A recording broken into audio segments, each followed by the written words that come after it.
नमस्कार दोस्तों, मैं मनीष द्विवेदी। आप सभी लोग कुशाग्र रहिए इस चैनल पर हैं। आज हम बात करेंगे बालाघाट ज़िले की, क्योंकि जब आप ज़िलेवार पढ़ते हैं तो उसमें सिर्फ फैक्ट पढ़ लेते हैं जो बुक्स आती हैं कि इस ज़िले में ये फेमस है, इस ज़िले में ये सांसद हैं, यहाँ पर ये नेशनल पार्क है, यहाँ पर यह कोई संग्रहालय है, या यहाँ पर ये NH हाईवे निकला है।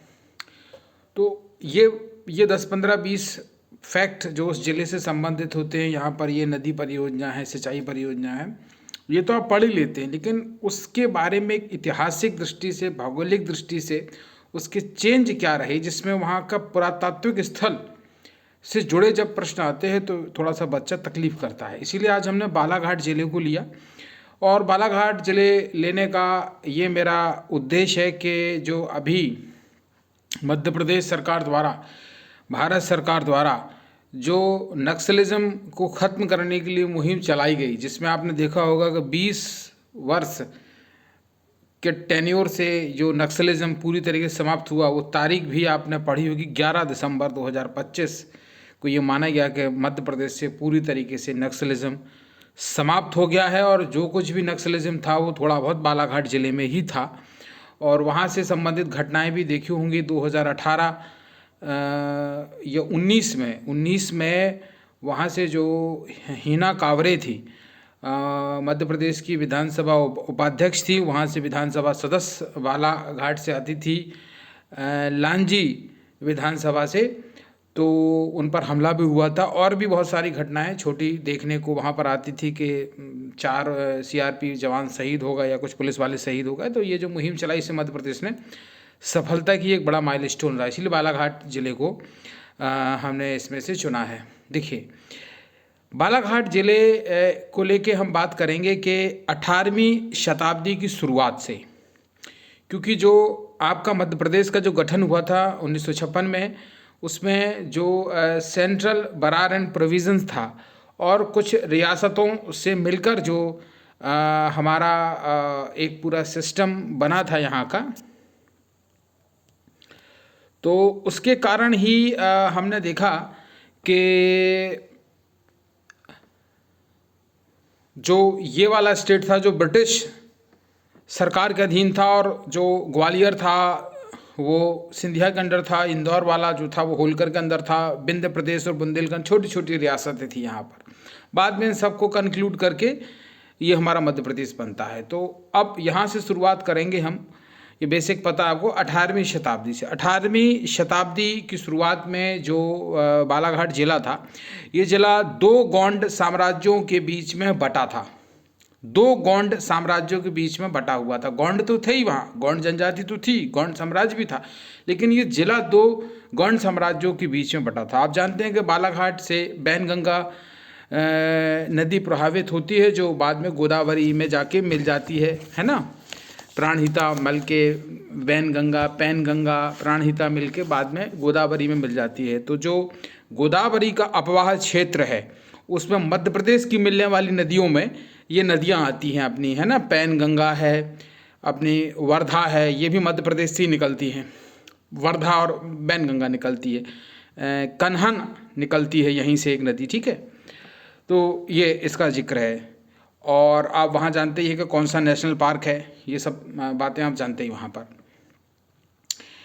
तो ये जो नदी बैनगंगा के जो पश्चिम साइड था, मतलब आप समझिए कि पश्चिम तरफ, मतलब आप ये वाला छिंदवाड़ा वाला तरफ जब आप आएंगे, और पूरब तरफ होता है जब आप छत्तीसगढ़ तरफ की ओर जाते हैं। तो पश्चिम बैनगंगा के पश्चिम में, पश्चिम जिले में जो हिस्सा आता था, उसमें देवगढ़ के गौंड साम्राज्य का हिस्सा था। किसका साम्राज्य था? देवगढ़ के गौंड साम्राज्य का साम्राज्य था आपके बैनगंगा के पश्चिमी क्षेत्र में जिले के। और पूर्वी क्षेत्र में आप देखेंगे तो गड़ा मंडला का साम्राज्य था। किसका साम्राज्य था?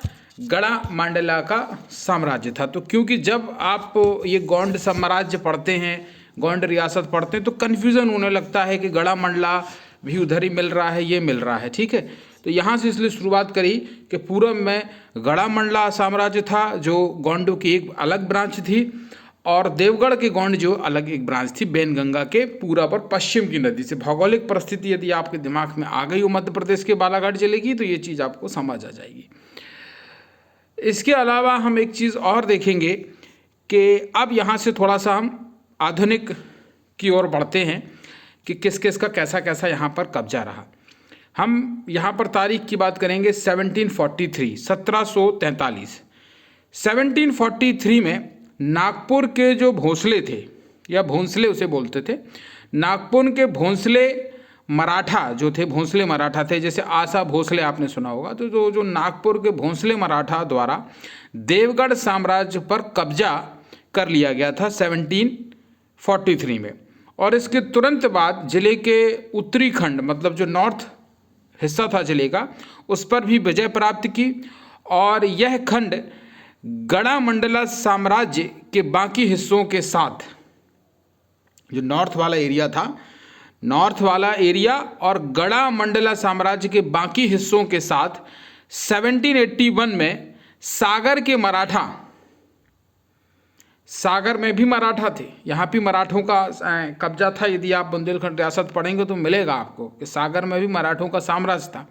तो सागर के मराठा प्रांत में फिर मराठा पेशवा के नियंत्रण में कब्जा कर लिया गया। मतलब जो सागर के मराठा प्रांत में फिर मराठा पेशवा के जो मराठा पेशवा थे उस समय, चूंकि पेशवाई सरकार आ चुकी थी 1743 में, तो फिर मराठा पेशवा के नियंत्रण में कब्जा कर लिया गया था। ठीक है, तो सबसे पहले जो भोंसले मराठे थे उन्होंने आपके कहाँ पर कब्जा किया था? देवगढ़ साम्राज्य को, उसके बाद उत्तरी क्षेत्र को, और फिर बाद में ये वाला खंड था नॉर्थ वाला और गढ़ा मंडला साम्राज्य के जो बाकी हिस्से थे उसको 1781 में जो सागर के मराठा प्रांत में जो है, जो सागर मराठा प्रांत के जो के कब्जे में जो मराठा रूल कर रहे थे सागर के मराठा, और फिर मराठा पेशवा के नियंत्रण में ये क्या है, पूरा एरिया आ गया आपका। ठीक है, तो यहाँ तक मराठा का आप देखेंगे कि पूरा कब्जा हो गया था। इसके बाद की घटना देखते हैं अपन 1798। ठीक है, 1798 में जो भोसले थे ने पूर्वी गढ़ामंडला क्षेत्रों को भी प्राप्त कर लिया। तो अभी जो एक क्षेत्र रह गया था वो कौन रह गया था? पूर्वी गढ़ामंडला क्षेत्र रह गया था। तो 1798 में इसको भी उन्होंने कब्जा कर लिया। लगभग आप मोटा मोटा देखेंगे तो 40-45 साल बाद उन्होंने गढ़ामंडला पर भी भोंसले ने क्या कर लिया? कब्जा कर लिया। ये एक बात हो गई। आगे बढ़ते हैं। 1818 में जो तीसरा एंग्लो मराठा वॉर हुआ, 1818 में जो थर्ड एंग्लो मराठा वॉर हुआ, उस युद्ध के समापन पर जब वो युद्ध समाप्त हो गया तो नागपुर साम्राज्य जो है वो ब्रिटिश अंग्रेजों द्वारा कब्जा कर लिया गया। अब यहीं से वो बात आती है कि ब्रिटिश के पास कैसे नागपुर वाला एरिया आ गया जिससे सेंट्रल प्रोविजन एंड बरार बना। तो ये 1818 में जब थर्ड एंग्लो मराठा वार होता है, इससे मराठाओं की आप जानते हैं कि स्थिति ठीक नहीं थी। वो सब आप हिस्ट्री में पढ़ लीजिएगा कैसे कैसे पराजय हुई थी, क्या क्या हुआ था, और यहाँ से मराठे फिर कमज़ोर हुए थे। तो इसमें जो ये वाला एरिया था नागपुर वाला, ये ब्रिटिश साम्राज्य के अधीन आ गया और नागपुर को उन्होंने क्या किया? एक नया प्रांत बना दिया। तब बालाघाट जिले को सैनी और भंडारा के ब्रिटिश जिलों में विभाजित किया गया। कौन से में? सैनी और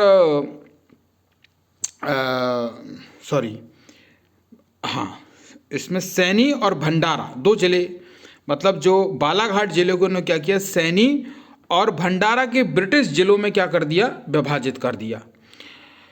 फिर 1861 में नागपुर प्रांत को केंद्रीय प्रांतों में पुनर्गठित किया गया। 1861 में इसको फिर क्या किया गया? केंद्रीय प्रांतों में इसको क्या किया गया? फिर से रीऑर्गेनाइज किया गया, तो पुनर्गठित किया गया। बालाघाट जिले का गठन, अब यहाँ से आते हैं, बालाघाट जिले का जो गठन है वो भंडारा, मंडला और सैनी जिलों के हिस्सों के समामेलन के द्वारा 1867 के दौरान हुआ था। अब जो बालाघाट जिला है वो सैनी, भंडारा और इसमें उन्होंने मिला दिया था मंडला, इन तीनों को मिला के बालाघाट जिले का समामेलन उन्होंने करा दिया 1867 में, जिले का मुख्यालय मूल रूप से बूहा या बूढ़ा कहा जाता था। जो जिले का मुख्यालय था उसको मुख्य रूप से बूहा या बूढ़ा कहा जाता था। बाद में हालांकि इस नाम का दुरुपयोग में गिर गया और इसे बालाघाट जिले के नाम से प्रतिस्थापित कर दिया गया। ठीक है, तो ये अब इसका नाम बालाघाट प्रतिस्थापित हो गया, जो मूल रूप से केवल जिले का नाम था। जो क्या था, पहले मूल रूप से किसका नाम था, जिले का नाम था, बाद में फिर जिला मुख्यालय को भी बालाघाट कहा जाने लगा। प्रशासनिक रूप से जिले को केवल 2 तहसीलें, उत्तर में बैहर तहसील में विभाजित किया गया था जिसमें पठार क्षेत्र, और दक्षिण में बालाघाट तहसील शामिल थी जिसमें दक्षिण में अधिक स्तर निचले इलाकों में शामिल थे। एक पहाड़ी, एक पठारीय क्षेत्र हो गया, एक निचला क्षेत्र हो गया। और नया जिला केंद्रीय प्रांतों के नागपुर डिवीजन का हिस्सा था। अब देखिए कि जो पठार था और एक निचला हिस्सा था, तो ऐसा हो गया, ये वाला ऊंचा हिस्सा बैहर तहसील हो गया, ये बालाघाट तहसील।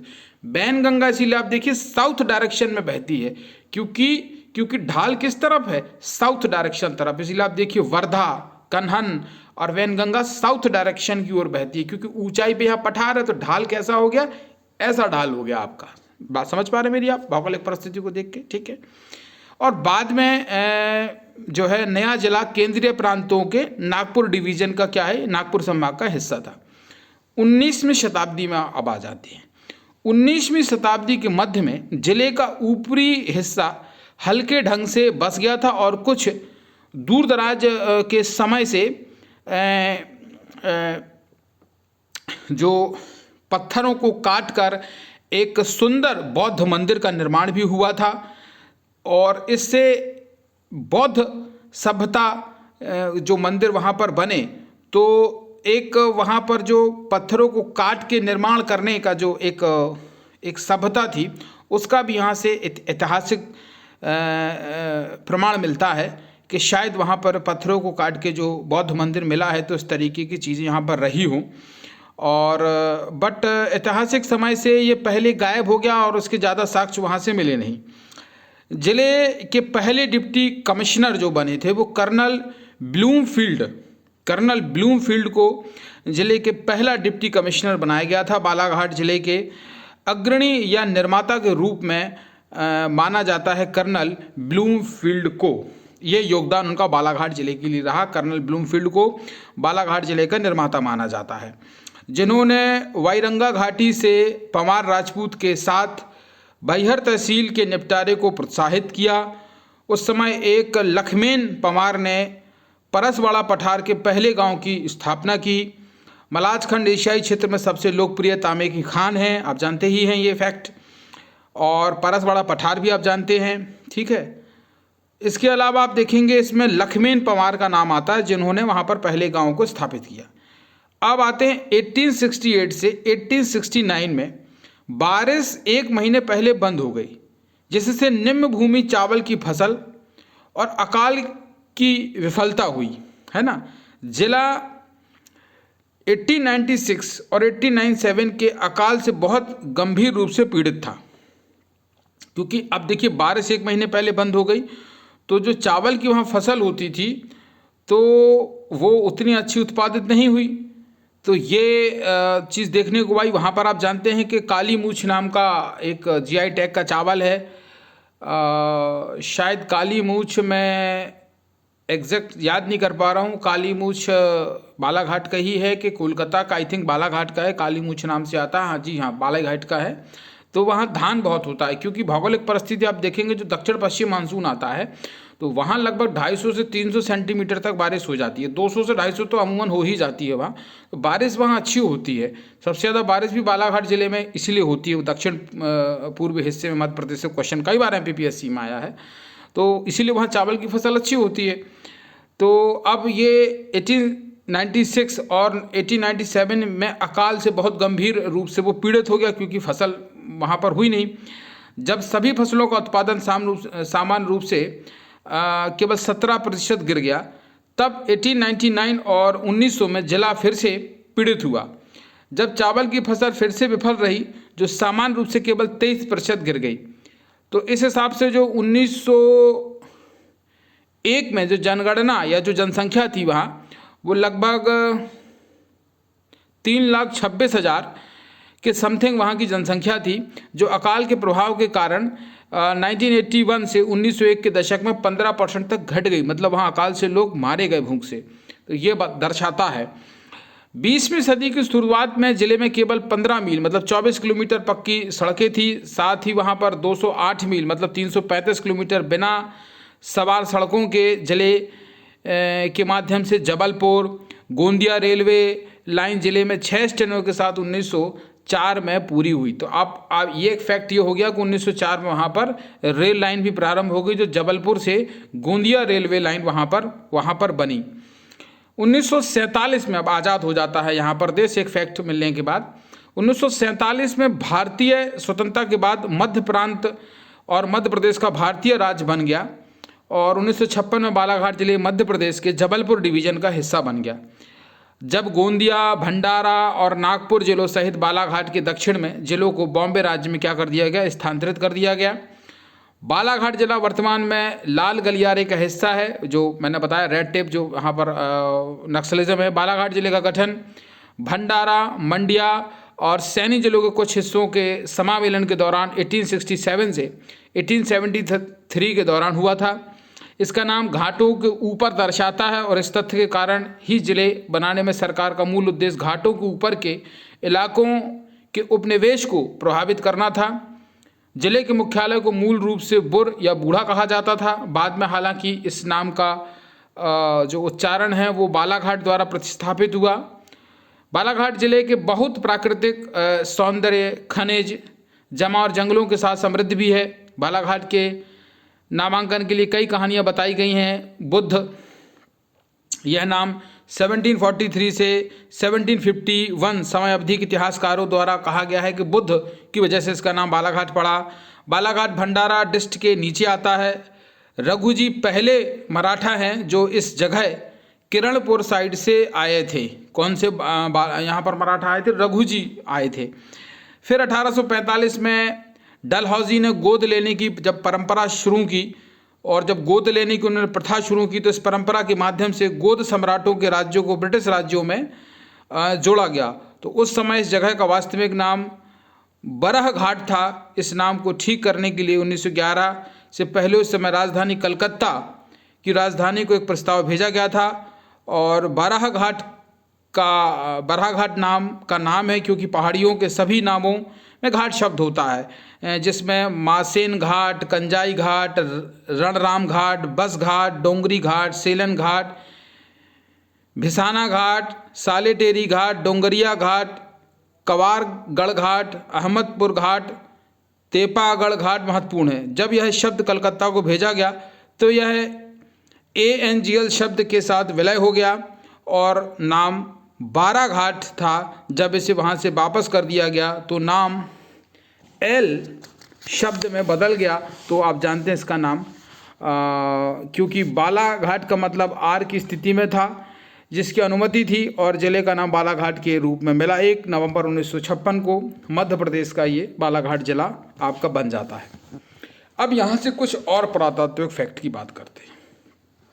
नोट कर लेना, आप चीज़ों को ध्यान से सुनते रहना, फिर आपको पता चल जाएगा कि कैसे इस जिले को हम एक स्टोरी टेलिंग वे में आप याद रख सकते हैं। इसीलिए स्टोरी टेलिंग वे में बता रहे हैं, फैक्ट नहीं बता रहे। या क्या रघुजी मराठा आए या कर्नल ब्लूम, उन्होंने जो है नाम मेरे को मिस कर गया, मैंने लिखा है ब्लूमफील्ड, है ना, ब्लूमफील्ड इसके निर्माता बने।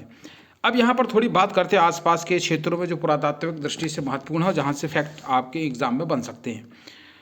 लांजी किला एवं महामाया विष्णु गणेश मंदिर, यहाँ पर एक लांजी किला फेमस है और महामाया विष्णु मंदिर एक ऐतिहासिक एवं सांस्कृतिक धरोहर है। मध्य प्रदेश के बालाघाट जिले के जो लांजी तहसील है, जहाँ आपका जिक्र मैं पहले कर चुका था शुरुआत में, लांजी किला एवं महामाया विष्णु गणेश मंदिर एक महत्वपूर्ण ऐतिहासिक एवं सांस्कृतिक स्थल है। यह स्थान 10वीं से 11वीं शताब्दी के राजपूत काल का प्रतीक है और अपनी भव्य कलाकृतियों एवं स्थापत्य शैली के लिए प्रसिद्ध है। यह किला और मंदिर दोनों ही क्षेत्र की समृद्ध ऐतिहासिक और धार्मिक परंपरा का प्रमाण है और पर्यटकों व शोधकर्ताओं के लिए आकर्षण का केंद्र बना है। ये लांजी किला मध्यकालीन भारतीय स्थापित कला का एक उत्कृष्ट उदाहरण है। इसे राजपूत शासकों द्वारा बनाया गया और उस युग की सैन्य रणनीति, सुरक्षा व्यवस्था, कला के अद्भुत मिश्रण को दर्शाता है।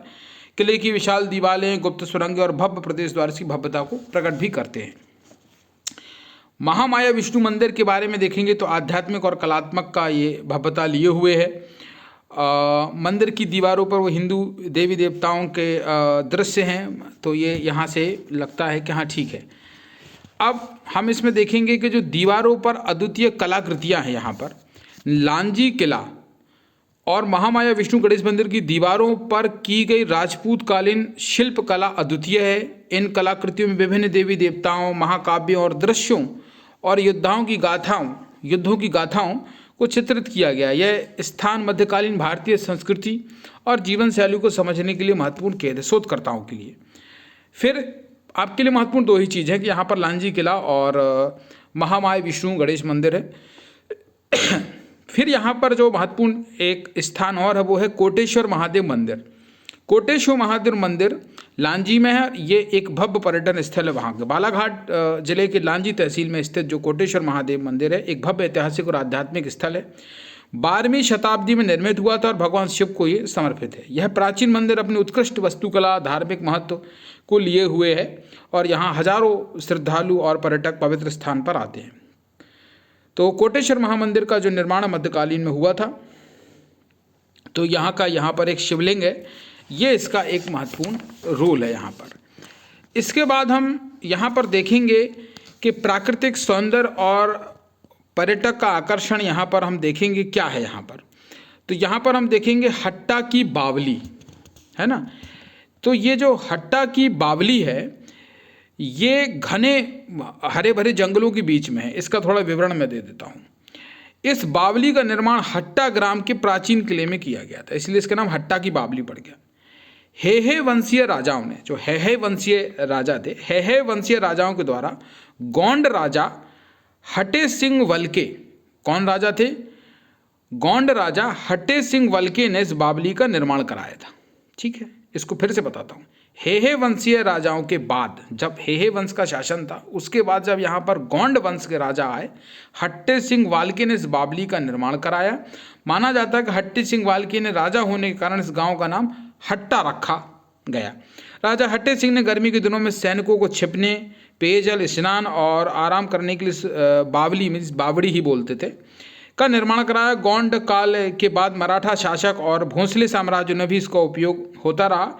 इस वजह से बावड़ी में मराठा शासक और भोसले साम्राज्य की कलाकृतियाँ देखने को मिलती है।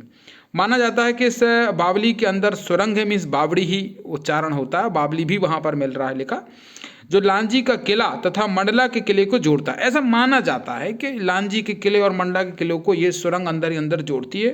हालांकि इसके बंद होने की जानकारी मिलती है। फिलहाल इस बावड़ी को पुरातत्व विभाग ने अपने संरक्षण में ले रखा है ना। इस बावड़ी का निर्माण जो है 17वीं से 18वीं शताब्दी में हुआ। इस दौरान बड़ी बड़ी चट्टानों को काट कर सजाया गया और इसमें लगाया गया। यह जो बावड़ी है 2 मंजिला है। प्रथम तल पर 10 स्तंभ तथा उसके नीचे 8 स्तंभ आधारित बरामदा एवं कक्ष का निर्माण किया गया। बावड़ी के प्रवेश द्वार पर, जहाँ से एंट्रेंस है, 2 चतुर्भुजीय शिव अंबिका प्रतिमाओं की नक्काशी की गई है। तो पुरातत्व विभाग द्वारा इस बावली को संरक्षित स्मारक में घोषित कर दिया गया है और शासन इसकी अब देखरेख कर रहा है। तो 1987 में अपने आधिपत्य में ले लिया था इसको ASI ने, है ना, आर्कियोलॉजी सर्वे ऑफ इंडिया ने। पहले यह बावली हट्टा के जमींदार के अधीन थी, इसके बाद पुरातत्व विभाग को सौंप दिया गया। राम पयाली बालाघाट का एक ऐतिहासिक एवं धार्मिक स्थल है। राम पयाली ये बालाघाट जिले से लगभग 25 किलोमीटर की दूरी पर स्थित है। राम पयाली एक ऐतिहासिक और धार्मिक स्थल है जो अपनी प्राचीन विरासत और आस्था के लिए प्रसिद्ध है। यह स्थान विशेष रूप से श्री राम बालाजी मंदिर के लिए जाना जाता है। लाखों श्रद्धालु और पर्यटक यहाँ पर आते हैं। राम प्याली नगर पश्चिम दिशा में स्थित है और इसका ऐतिहासिक महत्व भगवान श्री राम के वनवास से जुड़ा हुआ है। मान्यता है कि श्री राम अपने 14 वर्षों के वनवास के दौरान इस नगर में क्या है पधारे थे। तो जो एक राम वनगमन बन रहा है ना, तो इसमें बालाघाट का ये हिस्सा आएगा जो छत्तीसगढ़ के दंतेवाड़ा से होके जाएगा। मान्यता है कि श्री राम यहाँ 14 वर्षों के वनवास के दौरान यहाँ पधारे थे, तभी से इस स्थान को राम पदावली कहा जाने लगा, जो कालांतर में राम प्याली बन गया। और स्थानीय मान्यताओं के अनुसार कि श्री राम मंदिर का निर्माण लगभग 600 वर्ष पूर्व भंडारा जिले के तत्कालीन मराठा भोंसले द्वारा कराया गया था। इसे वैज्ञानिक पद्धति से किले के रूप में नदी के किनारे बनाया गया। इस मंदिर में इस प्रकार की खिड़कियां बनी हैं कि सूर्योदय के समय सूर्य की पहली किरण सीधे भगवान श्री राम बालाजी के चरणों पर पड़ती है। अभी जो राम मंदिर बना उनके मस्तक पर पड़ती है। तो यह मंदिर भारत के प्राचीन इतिहासों में भी उल्लेखित है और इसे अत्यंत पवित्र स्थल माना जाता है। तो इसमें ये है। इसकी और भी कुछ विशेषताएं हैं, जैसे जो राम मंदिर भगवान बालाजी और सीता जी की प्रमुख पवित्र प्रतिमाएं हैं। भगवान राम की प्रतिमा वनवासी रूप में है, उनके सिर पर जटा सुशोभित है और उनकी बाईं ओर भयभीत एवं संकुचित रूप में माता सीता जी की प्रतिमा विराजमान है। भगवान श्री राम अपने बाएं हाथ से सीता जी के सिर पर संरक्षण का आशीर्वाद दे रहे हैं। यह अद्वितीय मूर्ति भक्तों के प्रत्यक्ष दर्शन के लिए एक दिव्य अनुभूति होती है।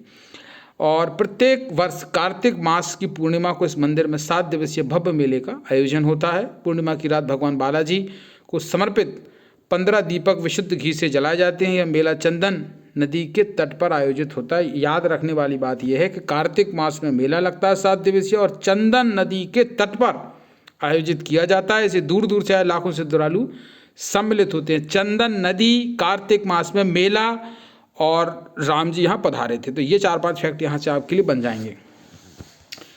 पौराणिक मान्यताओं के अनुसार मंदिर के निकट पूर्व क्षेत्र में लंगड़े हनुमान जी की भी रहस्यमय प्रतिमा स्थित है। ठीक है, तो यह प्रतिमा स्पष्ट रूप से दिखाई नहीं देती क्योंकि उनका एक पैर भूमि के ऊपर और दूसरा धरती के अंदर समाया हुआ है।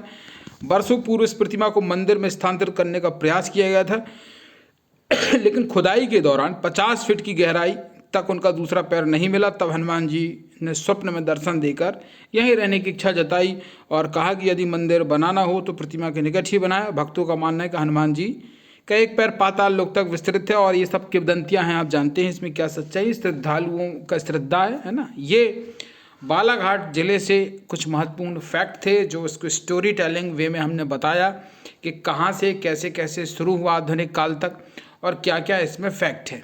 बाकी फैक्ट आप देख ही लेंगे, यहाँ कौन नेशनल पार्क पड़ता है, संजय नेशनल पार्क आता है, कौन सी NH निकली है, ये सब आप इसमें देख ही लेंगे और आप मेरे को बताइएगा। हम अगला जिला फिर अगले वीडियो में लाएंगे। नमस्कार, धन्यवाद।